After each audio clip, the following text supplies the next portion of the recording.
Yo, it is. I called it, man. I called it. And I remember I said either they were gonna finish the show or they were gonna go on a break for the rest of the summer because it's very baseball heavy. But Skip doesn't even want to talk baseball. It's killing him reportedly from this source that he can't talk about free agency basketball because Fox has officially, after basically coming to the realization that they're struggling to find a replacement for Shannon Sharp, they are going on a 2 month hiatus. So they're not coming back until August 28th, as you see. And Skip is, until now, he's just keeping himself relevant with Twitter and really just attaching his name to other celebrities and whatnot.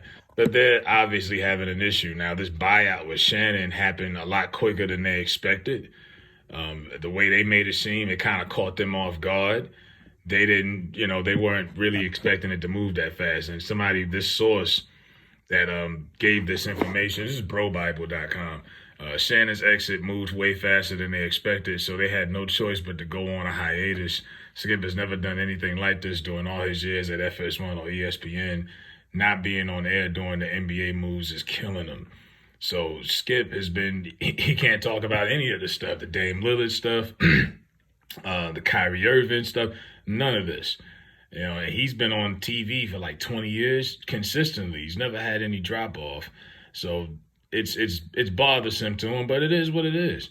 Now, Shannon has reportedly been talking to FanDuel, who recently was with Pat McAfee. Pat McAfee went to ESPN.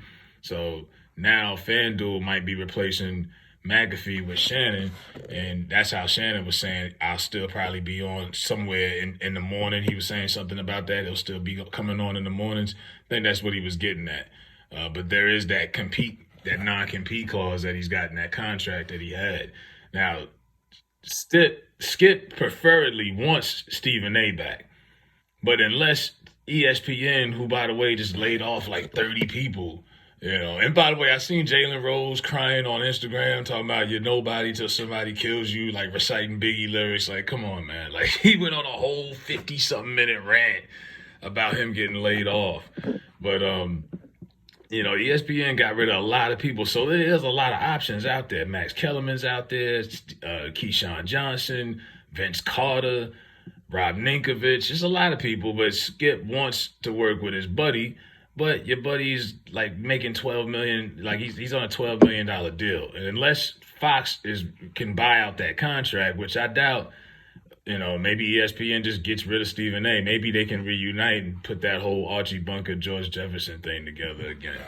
But Skip, now out of desperation, as you can see, in the past, he's always kind of been attached to certain people, like Wayne, for example, but he's really attaching himself to Wayne more than ever. Of course, a couple weeks ago, he posted pictures of him and Wayne at the house, said they hung out for 4 hours. Now he's saying that Wayne is going to be more involved now than ever before. I'm like, well, what more can he do? Another theme song, and then what? Is he going to be a reoccurring guest? Is he going to be like a correspondent? He's going to be on there once a week?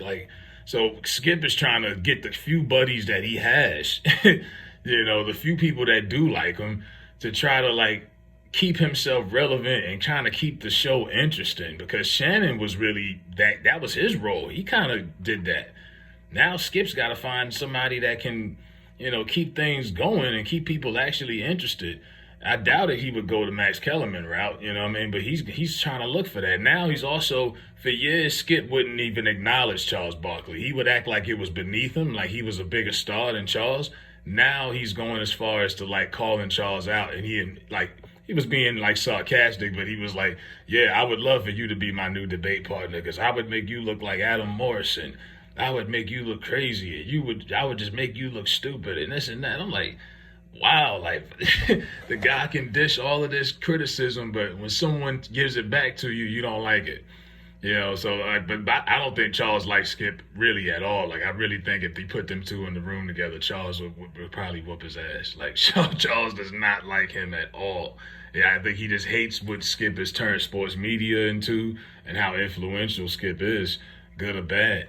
But, Skip, for him to acknowledge it, for years he ducked Charles Barkley. Now, more than ever, he's really getting into it. And a lot of it is, like I say, Skip knows he needs to remain relevant especially with this hiatus, because he's been off TV for what, about a month now. So that's going to be 3 months if you really think about it. He's been off TV for about a month, going on a couple weeks, whatever. Then the 2 months, it's going to be in time for football, but yeah, good luck. But I knew it. Like I said, it was either going to be a hiatus break or they were just going to pull the plug on the show altogether. But the only way I could see Stephen A. coming is if, like I say, ESPN fires him, which I doubt because he just pulled the race card a couple days ago and criticized them for hiring somebody, McAfee, paying him more money than him and this and that.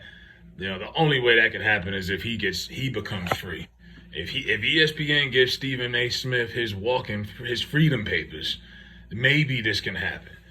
But I just don't see that. But Skip, good luck to you, man. Good luck to the show. I don't know how Wayne and Young Money are gonna have a big impact, but like I say, Skip is gonna try to find any way he can. He's desperate, to find something to keep this show the head above water.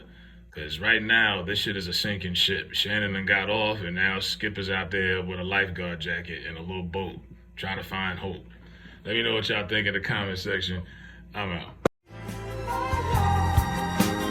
Rocking eternally.